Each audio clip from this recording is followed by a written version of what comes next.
Salut à toutes et à tous. Euh, pour tout vous dire, je galère quelquefois à trouver des mots qui puissent m'aider à résumer une paire de chaussures. Et là, c'est pareil pour la Mayfly. Sauf que, après avoir bien brainstormé avec moi-même, j'en ai trouvé deux. Et le premier, c'est le mot symbole. Symbole parce que, pour remettre un petit contexte historique derrière tout ça, la Mayfly sort en 2003. Et avant ça, fin des années 90, Nike Running est au plus mal, hein. La Pegasus disparaît même à un moment donné. Et en 2000, c'est vraiment le reset de Nike Running. On efface tout et on recommence.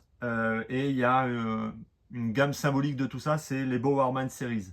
Bowerman Series, toute une gamme de produits où les maîtres mots c'est back to basics. Donc c'est-à-dire que pas de superflu, on revient à l'essentiel d'une chaussure de running. Pas de distraction, pas de superflu. Et pour moi, la Mayfly, c'est le symbole ultime des Bowerman Series. Quand on regarde le produit, on a une empeigne en nylon, inspirée d'ailleurs des enveloppes FedEx. Ces sortes de tissus là. Au niveau de la semelle extérieure, enfin intermédiaire et extérieure, on a une semelle en phylon avec des renforts en caoutchouc carboné. Donc rien d'extraordinaire, c'est très très simple. En même temps, c'est proche de la perfection. 135 grammes, le poids, ce qui en fait la chaussure, à ma connaissance, la chaussure de running sur route la plus légère jamais conçue pour une seule utilisation, parce que l'idée c'était ça aussi, c'est que cette chaussure a été conçue pour durer 100 km au maximum, donc en plusieurs fois, hein. Soit vous faites 10 x 10, ou soit vous faites plusieurs marathons, mais en tout cas l'idée c'était vraiment ça. C'est pour ça que je parle de symbole ultime, vraiment. Quand je parle de symbole ultime aussi, c'est que pour moi, ça, c'est l'expression la plus poussée de Bill Bowerman.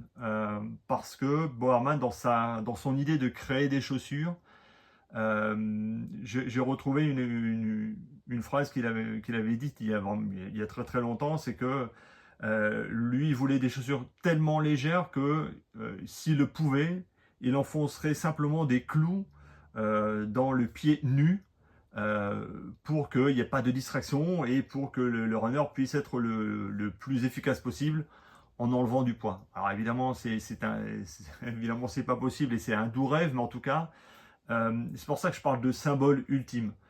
Parce que dans le contexte historique, elle a vraiment, elle est vraiment, c'est vraiment le côté jusqu'au boutiste des Bowerman Series. Et quand on regarde un peu Bowerman, je pense que si il est décédé en 99, mais s'il avait dû créer la chaussure ultime de running, ben, je pense que ça aurait été la Mayfly.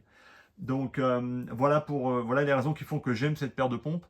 Alors au-delà du fait qu'elle soit très très légère à porter et ainsi de suite, ça va. C'est évidemment, enfin c'est une évidence. Euh, j'ai pu grappiller quelques paires, hein, quelques coloris sympas comme le Union Jack que j'aime vraiment beaucoup, la TN Fly en haut à droite, la Flame au milieu là, mais bon le coloris OG reste mon préféré. Là ma quête maintenant c'est le coloris Geoff Hollister. Qui est très dur à trouver, mais en tout cas, je ne désespère pas. Voilà pour cette Mayfly, donc 2003, des Bowerman Series, l'expression la plus poussée de cette gamme de produits d'après moi, une simplicité produit assez bluffante et toujours dans l'esprit de Bill Bowerman. Donc Mayfly, en plus, c'est la chaussure idéale pour l'été, donc finalement, on est pas mal. À bientôt, ciao ciao.